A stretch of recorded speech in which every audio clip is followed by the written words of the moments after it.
안녕하세요. 저는 서울에서 메이크업 일을 하고 있는 40대 여자입니다. 사연을 들어보면 세상에 참 별일이 다 있다는 생각이 들지 않나요? 저도 무척이나 공감합니다. 하지만 제가 겪어온 일도 돌이켜보면 사연으로 나올 법한 일이라는 생각이 들더라고요. 그래서 이렇게 용기 내서 글을 작성해 보았어요. 이제는 잊고 살고 있는 일이긴 하지만 평생 잊히지 않는 상처이기도 하고요.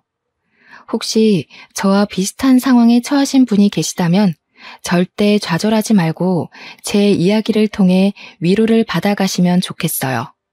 저는 정말 지금이 너무 좋고 행복하거든요.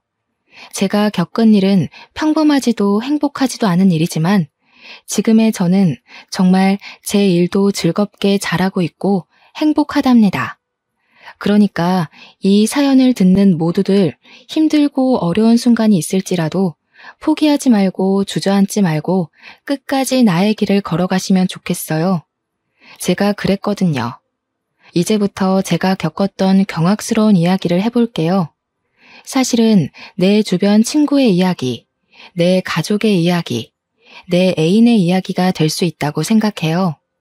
모두들 공감하시면서 재미있게 들어주시면 감사하겠습니다. 제 어머니는 미용 일을 하셨습니다. 동네에서는 1등으로 손이 빠르시고 가격도 저렴해서 인기가 많은 미장원을 운영하셨습니다. 어머니의 손은 항상 퉁퉁 불어 있었습니다. 어린 저는 어떻게든 엄마를 도와보겠다며 아주머니들 파마를 해주실 때 옆에서 헤어롤을 집어드리고 고무줄을 챙겨드리며 칭찬을 받았던 기억이 있습니다. 미장원에서 수건은 또 얼마나 많이 쓰이는지 아시나요? 제가 차마 그 많은 수건들을 빨지는 못했지만 빨래 건조대에 엄마랑 언니들이랑 같이 널며 이야기꽃을 피우던 따뜻한 기억이 있어요.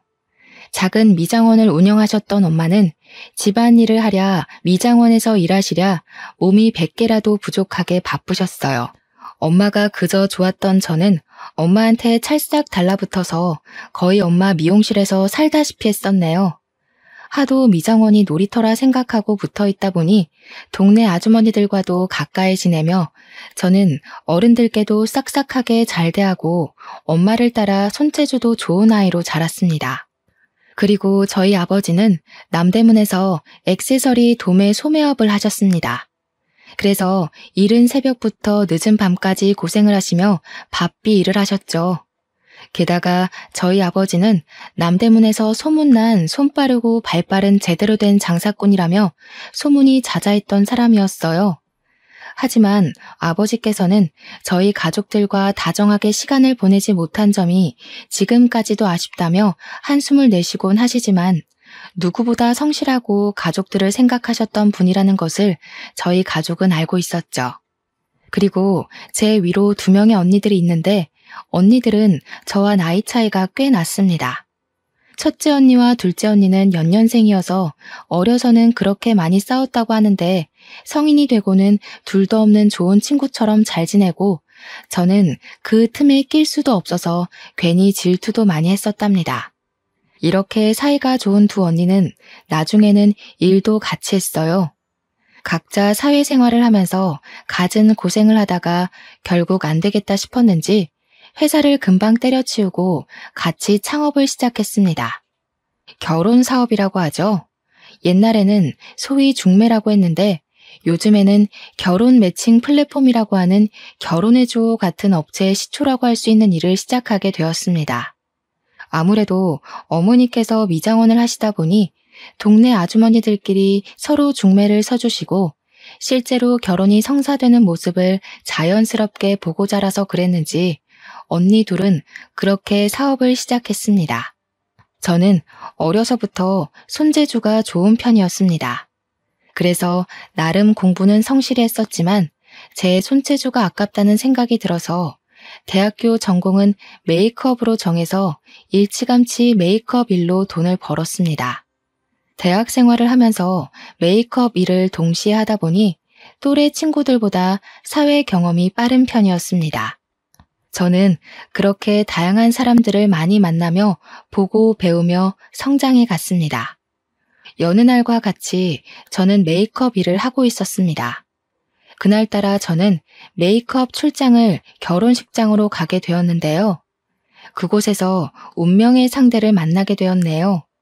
다른 남녀의 운명 같은 날에 저의 운명도 이렇게 단정 지어질 거라고는 꿈에도 상상을 못했지만 말이에요. 저는 신부의 메이크업을 도와드리고 있었습니다. 결혼식 당일 새벽, 저는 하나하나 신중하게 오늘 누구보다 아름다운 신부일 수 있게 섬세하고 꼼꼼히 메이크업을 해드리곤 하죠. 그런데 사실 신부가 메이크업하는 자리에는 웬만하면 친정어머니나 남편 정도만 자리를 함께하는 경우가 많아요. 친정 언니들이라든지 가까운 친구가 찾아오기도 하고 같이 이야기를 하며 긴장을 달래주려는 경우도 있긴 하지만 말이에요. 그날의 경우 친정 오빠라는 분이 찾아오셨어요. 동생을 유달리 특별하게 생각했던 것 같아요. 여동생이 웨딩 메이크업을 하기도 전에 찾아오는 경우는 저도 일을 하면서 처음 보는 경우라 신기하긴 했어요. 너무 예쁘네, 우리 동생. 어쩜 공주님 같아. 최고다. 내가 봤던 모든 신부 중에 제일 예쁜 것 같아. 그래서였을까요? 괜히 눈길이 더 갔습니다. 저렇게 다정한 오빠도 있구나. 신기했습니다. 그분도 저에게 관심이 있었던 것 같아요. 여동생보다 더 앳되어 보이는 여자애가 웨딩 메이크업 담당 아티스트라며 열심히 화장을 하는 모습이 흥미를 끌었다고 해요. 원래는 메이크업 받는 본인이나 신부들과 주로 대화를 하며 메이크업을 완성하게 되는데 당시 웨딩 메이크업을 했을 때에는 신부님 오빠분이랑 더 신나게 이야기를 했어요. 여동생이신가 봐요. 정말 예쁘셔서 화장을 진하게 하지 않아도 신부 화장이 참 예쁘게 되네요. 그렇죠? 제 동생이에요. 메이크업 해주신 분도 예쁘신걸요? 민낯이신 것 같은데 아주 빛이 나시네요. 그것이 오빠와 첫 만남이었습니다. 결혼식은 예쁘게 잘 올라가게 되었어요. 결혼식 전후로 계속 수정 화장을 도와줘야 해서 제가 신부 측에 계속 붙어서 도와드렸었죠. 때마다 오빠분도 어디선가 나타나서 옆에서 제 관심을 끌기 위해 노력을 했던 것 같아요. 우와, 메이크업을 이렇게까지 꼼꼼히 해주시는 건 또 처음 봤네요. 저도 나중에 결혼하게 되면 메이크업 부탁드려야겠어요. 이렇게 섬세하게 봐주시는 거라면 저는 적극 찬성이에요. 식이 끝나고 그날도 당연하게 저는 혼자서 뷔페를 먹고 있었어요. 그런데 누군가 제 어깨를 툭툭 치더라고요. 누군가 싶어서 오물거리며 뒤를 돌아보니 신부 측 오빠분이 서 계셨어요. 아니, 그래도 그렇지. 어떻게 결혼식 뷔페를 혼자만 먹어요? 같이 먹어요. 같이 먹어야 더 맛이 있지 않겠어요? 아, 그렇긴 하겠지만 저야 뭐 워낙 혼자 먹는 뷔페가 익숙해서요. 웨딩 메이크업이 처음도 아니기도 하고요. 그러려니 하고 그냥 식사하고 있었어요. 금방 먹고 일어나서 그 다음 출장 다녀와야 하거든요. 어이구, 그렇구나. 어린 나이에 벌써 그렇게 부지런하게 일을 하는 것 보니 금방 부자 되겠어요. 멋지네요. 저와 오빠는 신나게 이야기를 했습니다. 저도 메이크업만 할 줄 알지 바쁘게 일상을 살아가다 보니 친구가 많은 것도 아니었고 연애 경험이 많지도 않았었어요. 그래서 누군가 저에게 관심을 가지고 이야기를 할 수 있다는 게 참 좋았죠. 오래 두고 볼 일이지만 저랑 꽤 잘 맞는다는 생각이 들었습니다. 하지만 즐거웠던 대화를 통해 들었던 이야기 내용들이 모두 즐겁기만 한 것은 아니었습니다. 우선은 저보다 나이가 꽤 많았는지 제 나이를 알고는 본인의 나이를 밝히지 않더군요. 저는 대학생의 메이크업 전공을 하고 메이크업 쪽으로 아르바이트를 하며 경력을 쌓아간다는 이야기를 했어요. 제 이야기를 다 듣고 자신에 대해 소개하겠다며 본인의 커리어에 대해 들려주더군요. 저는 남대문에서 작은 사업을 하고 있어요. 다양한 액세서리부터 의류까지 다양한 종류의 물건을 소매로도 판매하고 해외로도 유통하고 있는 무역업까지 하고 있어요. 어머, 남대문 쪽에서 일하고 계셨군요. 저희 아버지도 남대문에서 일하시는데 뭔가 괜히 더 반갑네요. 일하기 바쁘고 힘드실 텐데 젊으신 나이에 대단하시네요. 제가 오빠에 대해 살짝 칭찬을 하니 그 칭찬이 너무 좋았나 봐요. 저에게 사업 이야기를 계속 늘어놓으며 자랑을 하더라고요. 이야기는 꼬리에 꼬리를 물고 계속되었어요. 시간이 가는 줄 모르게 대화를 하다 보니 저는 그 다음 일을 하러 가야 하는 시간이 다가왔습니다. 나중에라도 밥이나 함께 하면 좋겠다며 연락처가 있는 명함을 주더라고요. 혼자 밥 먹지 말고 밥 먹을 때 나 불러줘요. 사실 나도 혼자 밥 잘 먹거든요. 근데 혼자 먹기 싫을 때 있기도 하잖아요. 저만 그런 거 아니죠? 연락 주세요. 오늘 대화 너무 즐거웠네요. 오래간만에 말이 제대로 통하는 사람을 만난 것 같아서 기분도 좋고 밥도 맛있네요. 같이 먹으니까 더. 일 조심히 가요. 꼭 연락 주기예요. 사실 저는 오빠의 나이가 꽤 있는 것 같아서 남녀 관계로는 크게 생각을 하지 않았어요. 그냥 우연하게 하루 즐겁게 대화하며 밥을 먹은 것으로 좋겠기 때문이에요. 하지만 오빠는 가는 길 끝까지 연락 달라며 적극적으로 대시하는 것이었어요. 마음이 설레면서도 괜히 걱정이 앞섰어요. 저는 아직 아르바이트로 전전하는 대학생 신분밖에 되지 않았기 때문이에요.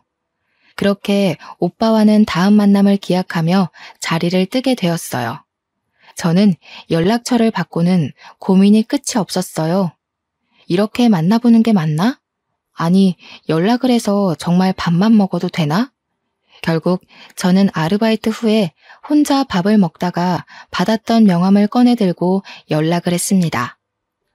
저 지금 혼자 밥 먹고 있는데 같이 식사하시겠어요? 저는 사실 속으로 나이라도 제대로 알고 헤어지더라도 헤어져야겠다는 생각으로 그 오빠에게 연락을 했던 거예요. 민영 씨? 왜 이제야 연락했어요? 기다리고 있었는데. 저는 아직 점심 식사 전이에요. 어디에요? 당장 갈게요. 그렇게 저희는 만남을 갖고 점심 식사도 함께, 저녁 식사도 함께 하며 시간을 보냈네요. 오빠는 나이가 생각보다 많았어요. 저와 띠동갑 15살 차이가 났던 거예요. 이제 돌이켜볼 때 오빠 입장에서 나이를 이야기해봤자 본인 손해라는 생각에 조용히 아무 이야기도 안 하고 그 다음 만남을 기약했던 것 같다는 생각이 들어요. 저는 20대 초반, 오빠는 30대 중반의 나이였으니 딱 봐도 제가 얼마나 어리고 앳되어 보였겠어요. 대화를 할수록 나이 차이가 세대 차이처럼 느껴지는 구석이 있었습니다. 공감하고 좋아하는 가수나 TV 프로그램이 달랐지만 생각의 차이는 적었어요. 나름 취향도 비슷했죠. 좋아하는 음식도 비슷했고요. 제가 여느 20대 여자애들과 다르게 국밥을 그렇게 좋아했거든요. 그래서 오빠와는 만날 때마다 국밥을 꼭 한 끼니는 먹으면서 친해지고 대화도 자연스럽게 할 수 있었어요. 오빠도 꽤나 국밥을 좋아하는 사람이었던 것이죠. 그렇게 서로 호감을 갖고 몇 번의 만남 끝에 저희는 사귀기로 했습니다. 저에게는 첫 연애였네요. 제가 뭣도 몰랐죠. 그냥 대화가 되고 나를 좋아해주는 사람이다 싶으니 풍선처럼 마음이 한순간에 부풀더군요. 그래도 데이트를 하면서는 데이트 비용도 오빠가 다 지불하고 항상 다정하게 대해줬어요. 그게 저는 사랑이라고 생각했죠. 하지만 제가 사귀고 있는 남자에 대해 가족들과 몇 없는 가까운 친구들은 반기를 들었어요. 그리고 사실대로 말씀을 드렸다가는 아빠가 집에서 쫓아낼 것만 같아서 아버지에게는 비밀이었던 연애였어요. 아무리 좋다, 괜찮다, 나를 사랑해주고 나도 사랑해준다는 이야기를 해도 15살 나이 차이가 난다는 이야기를 하면 미친 거 아니냐, 헤어져라, 정신 차려라, 미성년자랑 연애하는 정도 아니냐며 남자가 도대체 정상적인 사람은 맞냐고 무척이나 뭐라고 했어요. 특히 두 언니와 어머니가 진절머리를 치며 싫어하셨죠. 두 언니는 게다가 결혼정보 업체 일을 하다 보니 더더욱 반대가 심했어요. 나이 차이가 나는 결혼을 직접 보고 그들이 어떻게 지내는지도 지켜본 경우가 많았기 때문이었죠. 나이 차이가 많이 나는 어떤 커플은 그렇게 사이가 소원해질 수 있겠지만 그 커플이 저는 아닐 거라 생각했어요. 저는 제 결혼 생활과 제 남편에 대해 자신이 있었기 때문이에요. 아니, 세상이 이렇게 넓고 깔린 게 남자들인데 넌 도대체 무슨 생각으로 그런 놈을 만나는 거야? 15살이나 나이 차이가 나면 만나려고 생각했다가도 좋다가도 감정이 사라지지 않냐? 어이가 없네. 언니들이 그쪽 일에서 뻔히 알고 있는 거 몰라? 왜 이렇게 어리석게 행동하는 거야? 그러게, 진짜 민영이 너도 웃기지? 우리가 싫어할 거 알고 있었지? 그러니까 나이 이야기는 쏙 빼고 있다가 시간 지나고 나중 돼서야 이야기를 하는 거 아니겠어? 참, 민영이 너도 어리다 어려. 그 남자놈은 무슨 도둑놈 심보인지 알 수가 없네. 저는 당시에 한창의 나이였지만 남자 쪽에서는 30대 중후반, 40대를 바라보는 나이인지라 집안에서 결혼에 대한 압박이 꽤 있었나 봐요. 저는 결혼 생각이 전혀 없었어요. 하지만 오빠는 사귀기 시작한 지 한 달쯤인가 되었을 때부터 결혼에 대한 이야기를 하기 시작했어요. 저는 너무 이르다는 생각이었죠. 오빠가 좋은 사람이고 남자로서도 제가 좋아하게 되었고 본인 밥벌이도 하고 집안도 괜찮다고 생각을 해서 그냥 흐르는 대로 가보기로 했어요. 20대 초반에 저는 결혼에 대한 마음이 없었지만 남자 쪽 집안에서 꾸준히 결혼 이야기를 했고 오빠도 결혼을 원하는 상황이어서 어느새 저에게 결혼이라는 주제가 자연스럽게 여겨지게 되었어요. 게다가 결혼 이야기를 하게 된 것도 한 달이 지난 시점부터였고 진지하게 결혼 이야기를 하며 저에게 프로포즈를 한 것도 정식으로 사귄 지 4개월 만의 일이었죠. 제 주변 친구들과 가족들에게도 말할 수밖에 없는 상황이 찾아온 거죠. 연애를 할 때에도 다들 그렇게 반대를 했는데 제가 결혼을 한다고 하면 얼마나 반대를 할지 무서울 정도였어요. 역시 걱정한 대로 친구들과 언니들은 무척이나 나무라며 저를 몰아세웠어요. 사계절은 만나봐야지 않겠어? 그 사람 너보다 20살이나 많다며. 그렇게 급하게 결혼까지 하다가 탈라면 어떻게 하려고 그래? 민영이 너 정말 그 사람에 대해 다 잘 알고 있다고 생각해? 20살 아니고 15살 많아. 그리고 자기 일 책임감 있게 잘하고 나 아껴주고 집안에도 문제 없어. 그것 말고 뭐가 더 필요해? 내 결혼인데 어떻게 그렇게까지 반대할 일이야?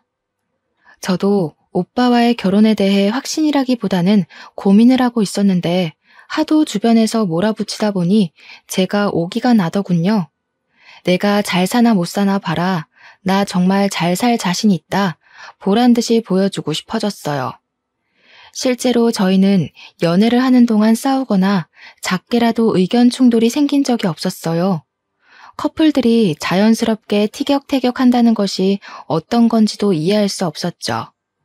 주변에서는 그래도 싸워도 보고 긴 기간 지켜보면서 신뢰를 쌓아가는 것이라며 걱정 어린 조언들이 끊이지 않았습니다. 저는 프로포즈를 받고 그 후로 3개월이 지난 후에 결혼식을 올리게 되었습니다.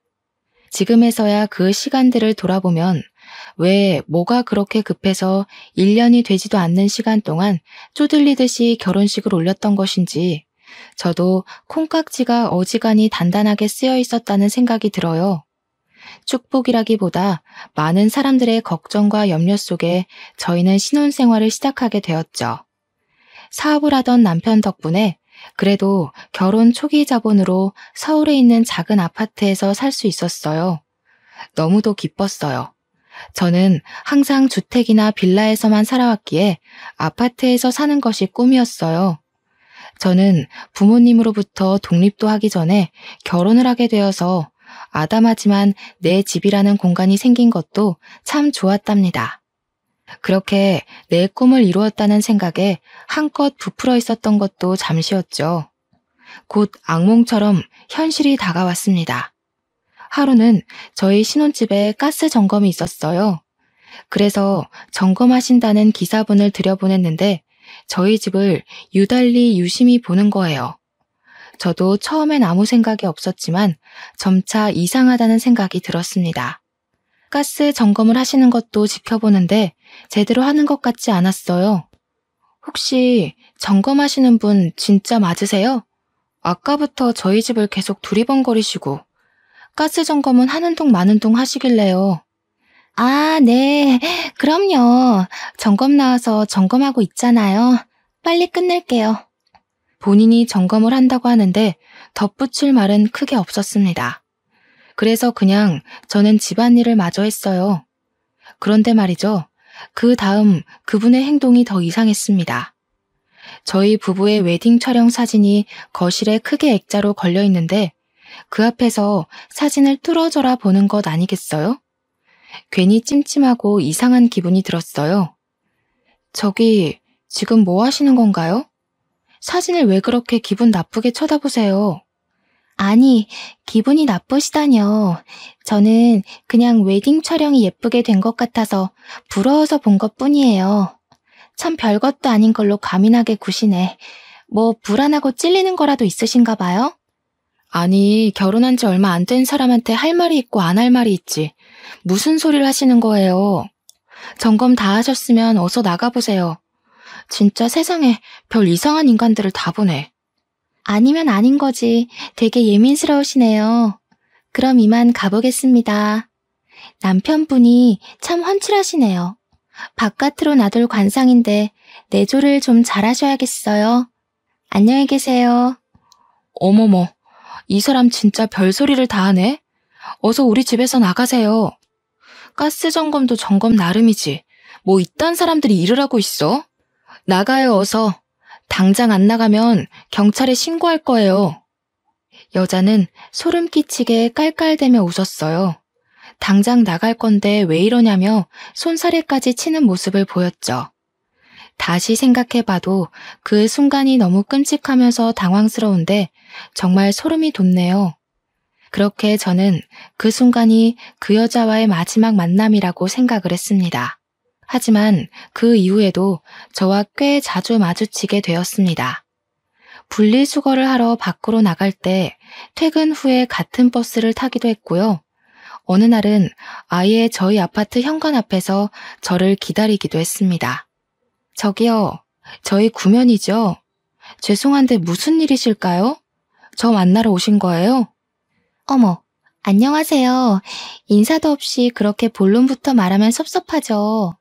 맞아요. 저희 구면이에요. 가스 점검 기억하시죠? 저도 이 동네 사는데 그때 친절하게 대해주시고 얼굴도 몇 번 우연히 보다 보니 친구하면 좋을 것 같아서 인사드리려고 기다렸어요. 아니, 뜬금없이 친구라고요? 무슨 자다가 봉창 두드린 소리 하시는 거예요? 목적이 뭐예요? 꼭 목적을 가지고만 사람을 만나나요? 너무 딱딱하시다. 오늘은 좀 놀라신 것 같으니 다음에 또 인사드릴게요. 괜찮을 것 같네요. 안녕히 들어가세요. 뜬금없는 친구 이야기에 당황스러웠던 저는 무서운 마음에 남편에게 상황을 알렸어요. 나이도 어려 보이는 젊은 여자가 가스 점검 기사님으로 일하는 것 같긴 한데 계속 눈앞에 나타나고 우연히 만난다. 그리고 오늘은 나한테 말까지 걸었다는 이야기를 했죠. 남편은 사색이 되며 진짜 조심해야 할 것 같다며 다음부터 그런 사람 만나면 절대 아는 척 하지 말고 말도 걸지 말라고 하더라고요. 미친 사람 같다며 여자 쪽에서 말을 걸더라도 그냥 피하는 게 상책일 것 같다고요. 신혼생활을 하며 그렇게까지 언성을 높이고 얼굴이 시뻘개지게 흥분을 했던 적이 없었는데 하도 잔소리가 길어지길래 알겠다고 안심을 시켰어요. 그날 이후로 저는 그 여자를 우연이라도 마주칠까 조마조마한 마음으로 지냈어요. 그럴 만도 하죠. 하지만 남편은 그날 이후로 저에게 언성을 높이며 저를 쪼아대기 시작했습니다. 그런 남편이 이상하게 느껴졌어요. 그렇게 사랑꾼이던 사람이 어느 순간 180도 변하는 모습을 보이니 배신감까지 들더군요. 또 이상했던 일이 있었습니다. 남편 휴대폰으로 모르는 전화번호가 꾸준히 연락이 오는 것이었어요. 아침에 기상을 할 때도 알람처럼 전화를 하고 저녁 식사 때에도 꼭 전화가 왔어요. 심지어는 자기 직전까지 전화가 울려대는 것을 봐야 했습니다. 같은 번호로 계속 연락이 오네? 아무리 거래처라고 해도 꼭 두새벽부터. 그리고 자기 전에 연락하는 건 너무 예의가 아니지 않아? 한마디 하면 안 돼? 너무 짜증나서 왜 전화는 안 받는 거냐고 물어봤어요. 남편은 거래처 사람 연락인데 컴플레인이 과하다며 둘러대더군요. 남편의 사업 문제만 아니어도 그냥 차단을 해버리는 건데 차단을 할 수도 없는 상황이라 그냥 특이한 거래처 사람이겠거니 넘어가려 했습니다. 하지만 그 후로 남편은 계속 이상했습니다. 제가 느꼈던 가장 큰 변화는 핸드폰 비밀번호를 바꾼 것이었어요. 남편의 비밀번호는 헷갈리고 귀찮다며 0000 이렇게 4자리를 썼습니다. 그리고 휴대폰에 크게 비밀이랄 것도 없었어요. 하지만 어느 날부터인가 다른 비밀번호를 쓰고 있더라고요. 여보, 비밀번호 바꿨던데? 왜 바꿨어? 귀찮다면서. 아, 그냥 도난이라도 당했다가 괜히 일나면 복잡해지잖아. 이런 핑계를 다 대더라고요. 의아했지만 그냥 애써 넘어가려 했습니다. 저는 메이크업 일을 꾸준히 했기 때문에 개인 스케줄이 들쭉날쭉했습니다. 그날도 출장 메이크업이 있는 날이었어요. 제가 나갈 채비를 다 하고 집 밖으로 나갔다가 지갑을 두고 와서 다시 집에 들어갔었는데 남편이 누군가와 통화를 하고 있더라고요. 그래서 조용히 엿들었어요. 나갔어. 진짜 나갔다니까. 그래.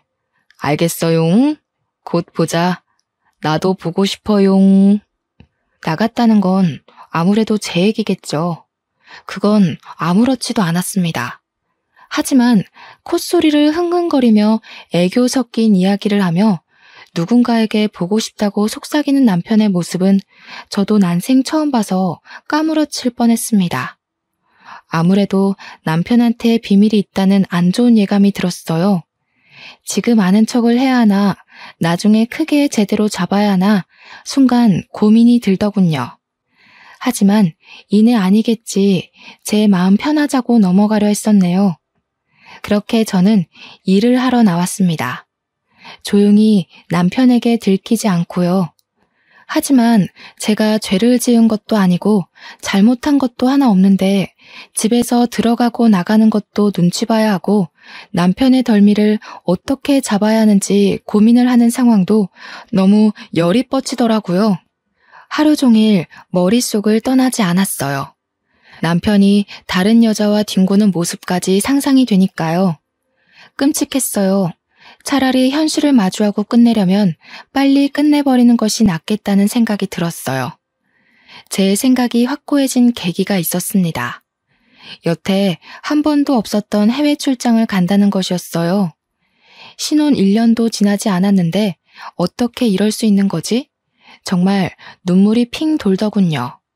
아무리 좋게 생각해보려 해도 쎄하다 싶고 이상하다는 생각이 계속 끊이질 않았어요. 그렇게 언니들한테 조언을 구했습니다. 언니는 난리를 치면서 남편 머리채를 뜯어놓고 말겠다며 무지하게 화를 냈어요.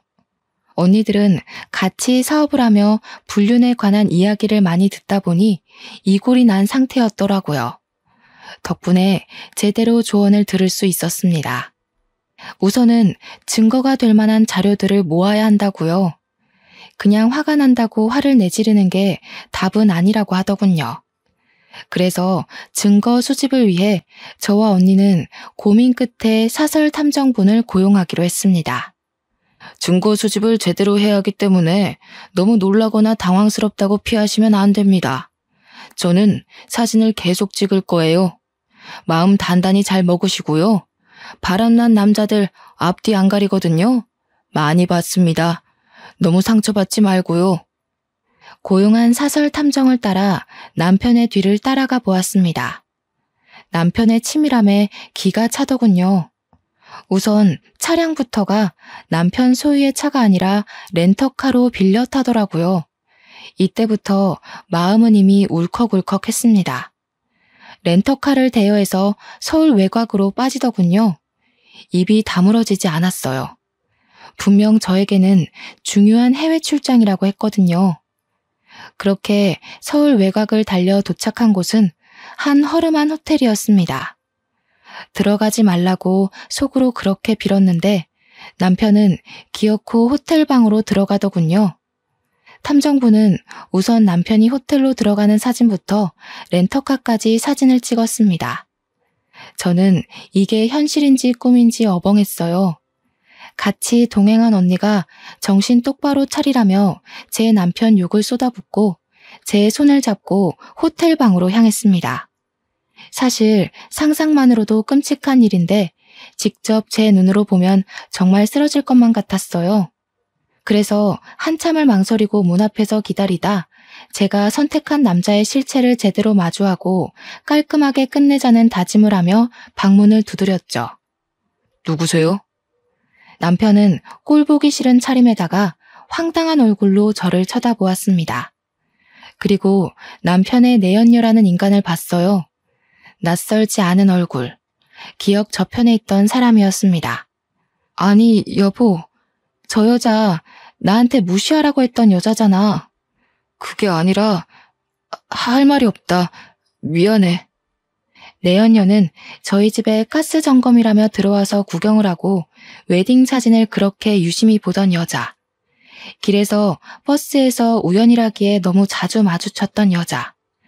나와 친구를 하고 싶다며 먼저 이야기를 걸었던 그 여자였습니다. 기가 차고 어이가 없더라고요. 다리에 힘이 풀려 주저앉았습니다. 처음엔 믿기지도 않고 하도 어이가 없어서 눈물이 나오지도 않았어요. 그냥 현실이 아니라고 부정을 했었죠. 옆에서 제 언니는 내연녀의 머리를 쥐어뜯기 시작했습니다. 그리고 사설 탐정은 계속 셔터를 누르며 사진을 찍었습니다. 남편과 내연녀는 뒤엉킨 채 서로만 감싸 안았습니다. 부끄러운 줄 알았다면 제 눈앞에서 도망쳐야 하는 게 맞지 않나요? 게다가 되려 저희한테 소리를 고래고래 지르며 뭐 하는 거냐고 욕을 하더라고요. 적어도 남편이라는 사람은 저에게 미안하다는 이야기를 할 줄 알았어요. 하지만 바람을 피우면 원래 이렇게 간이 커지고 이기적이게 되는 걸까요? 아니면 이기적이고 못된 사람들이 바람이 나는 걸까요? 어떻게 저한테 미안하다, 잘못했다 한마디가 없었을까요? 정말 무릎을 꿇고 싹싹 빌어도 용서를 해주지 않을 판에 다시 생각해도 괘씸해 죽겠네요.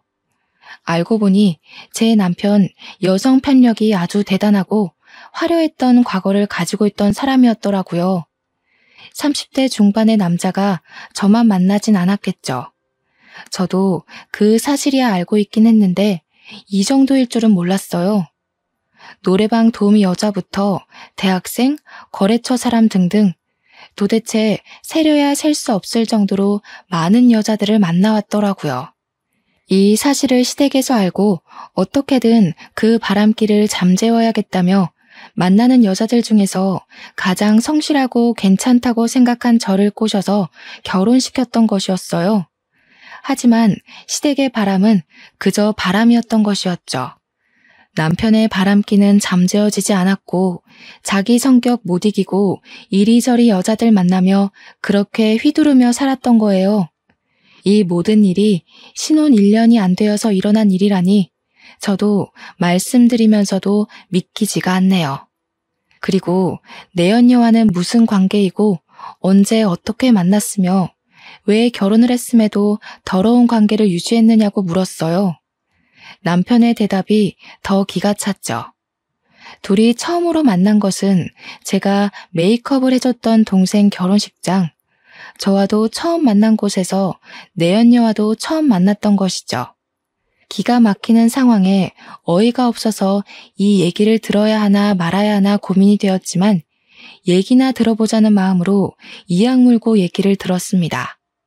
남편이 설명하는 내연녀의 실체는 여동생의 결혼식장에서 만났던 여동생의 친구분이었다는 거예요. 저와 그렇게 연애를 시작하고 만나는 동안에도 여동생 친구라는 사람을 동시에 만나왔던 것이더라고요. 이걸 눈치도 채지 못했던 제가 어찌나 바보같이 느껴지던지요. 뭐라고? 그러면 신우는 이 상황을 알고 있어? 자기 친구랑 오빠랑 바람났다는 것을? 알고 있긴 해. 근데 참 상황이 어려웠지. 이렇게 말끝을 흐리는데 진짜 엎어치기를 하고 싶더라고요.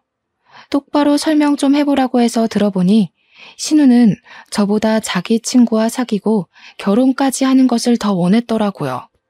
참나, 이런 사실도 제대로 모르고 있었는데 제가 시댁 식구들한테 잘하는 모습을 보고는 얼마나 기가 차고 웃겼을까요? 제대로 비웃음거리가 된 기분이었어요. 알고 보니 시댁 식구들은 제 남편이 저와 동생 친구, 이렇게 두 명과 양다리를 걸치고 있었다는 것을 이미 알고 있었던 거예요. 게다가 우리를 만나면서도 중간중간 다른 사람들을 만나는 것도 있었고요. 그런 건 당연스럽게도 눈을 감아줬던 거죠. 머리가 깨지는 기분이었어요. 도대체 이런 상황이 말이나 되는 건가 싶어서요. 그래도 결혼식까지 올리고 도장까지 찍었으면 관계 정리를 해야 하는 거 아니야? 제정신이야? 미친 거야? 나한테는 두 명 다 사랑인데 어느 쪽을 택하고 어느 쪽을 포기하겠어. 그래서 난 두 명 모두를 택한 거야. 이런 정신 나간 이야기를 하더라고요. 둘 다 사랑해서 둘 다 택했다. 그래서 본인은 당당하고 자랑스럽다는 이야기라도 할 수 있는 걸까요? 무슨 말도 안 되는 소리 좀 하지 마. 길거리 나가서 지나가는 개한테 물어봐도 이런 식으로 대답하지는 않아. 저도 제 할 말은 해야 했습니다. 저도 제 인생 걸고 20대 초반의 나이에 나이 차이 많이 나는 남자와 결혼을 한 거잖아요. 제 삶이 아깝고 제 시간이 안타깝고 제 창창한 20대 인생을 날려먹었다는 생각에 분이 차올랐습니다. 어머, 저한테도 말 좀 걸어주세요. 저랑 초면 아니잖아요.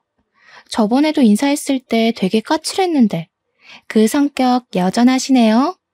그러니까 남편이 도망 나와서 이렇게 저랑 놀죠. 신혼이라면서 남편 관리가 이렇게 안 돼서 쓰나? 바람이 당당하고 책임 전가를 저에게 하더라고요. 그 더러운 연놈들 때문에 흘리는 눈물이 아깝고 치가 떨렸어요.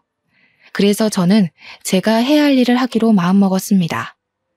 나쁜 놈에게는 나쁜 놈에게 맞는 대우를 해야겠다는 생각뿐이었어요. 분이 가시지를 않았죠. 그래서 저는 남편 놈이 행했던 만행들을 손편지로 하나하나 다 적었습니다. 그리고 불륜 현장에서 찍은 사진들도 모조리 프린트를 해서 편지와 함께 수백 장 복사를 했습니다. 남편이 일하는 곳은 남대문이었죠. 아버지께서도 일을 하시는 같은 동네였기 때문에 저는 아버지께서 모든 사실을 알게 되시고 남편을 쫓아가 때리실 수도 있다는 가능성까지도 염두에 두고 일을 진행했습니다. 남대문은 새벽부터 붐비고 바쁘게 움직이죠. 저는 그것보다 더 일찍 일어나서 움직이고 실천에 옮겼습니다. 시장 사람들 정말 많죠. 우선은 상인분들을 한 분 한 분 찾아뵈면서 제가 프린트한 손편지와 사진을 정성스럽게 전해드렸습니다. 어머머, 세상에 어떻게 이런 일이 있다냐. 미친 거 아니냐? 아주 돌았나 봐. 남자 여자가 쌍으로 돌았네 그려. 어떻게 민영이 같은 저자를 두고 바람이 나도 저렇게 단단히 바람이 났디야? 그니까 말이여. 민영이 마음고생 많았다. 저런 쓰레기 같은 놈 쳐다보지도 말어라. 세상에 좋은 남자도 많고 안 만나도 민영이는 혼자서도 멋지게 잘 살 수 있다. 그놈 같은 인간은 빨리빨리 쓰레기통에 처박아 버려라. 다들 무척이나 안타까워하시면서 저를 위로해 주시더라고요. 감사했습니다. 남편이나 내연녀가 미안해하지도 않고 배째라식으로 나왔던 태도에 받았던 상처들 많이 치유받을 수 있었습니다. 그리고 저는 남대문에서 오랫동안 장사해 오셨던 아버지 딸이라는 것도 다들 알고 계셨고 특히나 건물주 분께서 상황을 딱하게 여기시고 저와도 일면식이 있는 사이인지라 제 편지와 사진들을 건물 내 공지란에도 붙여주셨어요. 아버지도 결국 이 모든 상황을 아시고는 그날 바로 남편 회사에 쫓아가서 남편의 뺨을 제대로 후려쳐 주셨어요. 제가 그 장면을 봤어야 하는 건데 아쉽게도 직접 보지는 못했네요. 제 조력자인 두 언니를 통해 아빠가 그렇게 멋지게 뺨을 날리는 것을 처음 봤다며 자랑스럽게 전해주는 이야기를 통해 알게 되었어요. 그렇게 남편은 제대로 망신살이 뻗치게 되었습니다. 결국 운영하던 회사 사람들도 제 편지와 사진들로 모든 상황들을 알게 되었죠. 그리고 남편의 회사에서는 급하게 주주총회를 열었고 그 자리에는 남편이 초대받지 못했습니다. 그 자리는 회사 대표를 교체하는 자리였었죠. 중요한 주주총회에도 초대받지 못했던 제 남편은 결국 대표직을 박탈당했습니다. 한마디로 잘리게 된 거죠. 그렇게 남편은 남은 것 하나 없이 빈털터리가 되었습니다. 이후 어떻게 지내나 괜히 궁금해서 수소문해보니 주주총회에서 잘리고 대표직 잃고 돈도 잃은 채로 궁하게 살았다고 하더라고요. 그 길로 저는 남편과 결혼한 지 1년도 채 되지 않은 시기에 이혼 서류에 도장을 찍었어요. 현재는 제 일을 맘껏 실컷 자유롭게 하며 메이크업 아티스트로 성공해서 강남에 숍도 차리게 되었습니다. 정말 더 열심히 살기 위해 이를 갈았어요. 누구보다 멋지게 저를 놓친 것이 인생의 실수라는 것을 보여주고 싶었고 그것이 제가 할 수 있는 가장 뜨거운 복수라고 생각했습니다. 짧은 결혼 생활이었습니다. 사실 누구라도 저보다야 결혼 생활은 오래 하시는 경우가 많으실 거라 생각해요. 하지만 저는 후회 없습니다.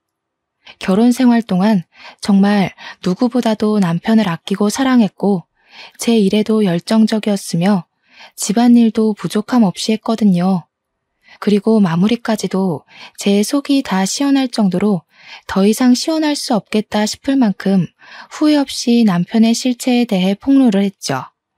어떤 분들은 분명 너무 과한 게 아니냐고 하실 수 있겠지만 아니요, 저는 최선이었고 다시 그 순간으로 돌아간다 해도 같은 선택을 하고 전 남편에게 제대로 창피를 줬을 것 같아요. 사실 제가 그렇게까지 하지 않았더라면 남편은 분명히 새로운 여자를 만나서 자기 원하는 대로 가지고 놀다가 질리면 또 새로운 여자들을 만나고 문어발식으로 만나고 양다리에 세 다리, 네 다리 걸치며 그렇게 색광처럼 살았을 거예요. 그리고 어떤 분들은 바람에 대해 눈 감고 넘어가는 경우도 있을 거라 생각해요. 저도 존중하고 이해합니다. 사실 저에게 아이가 있었다면 이렇게까지 악랄하고 제대로 복수를 하지는 못했을 것 같아요. 제 남편이긴 하지만 아이의 아빠란 역할도 무시할 수는 없기 때문이죠. 제 이야기 끝까지 경청해 주셔서 감사합니다. 제가 말씀드린 전 남편 같은 놈 절대 마주치지도 엮이지도 않길 진심으로 기원해요. 모두들 좋은 인연들만 주위에 가득하시길 응원하겠습니다. 항상 행복한 일들만 가득하시길 바랄게요. 감사합니다. 오늘도 좋은 하루 보내세요.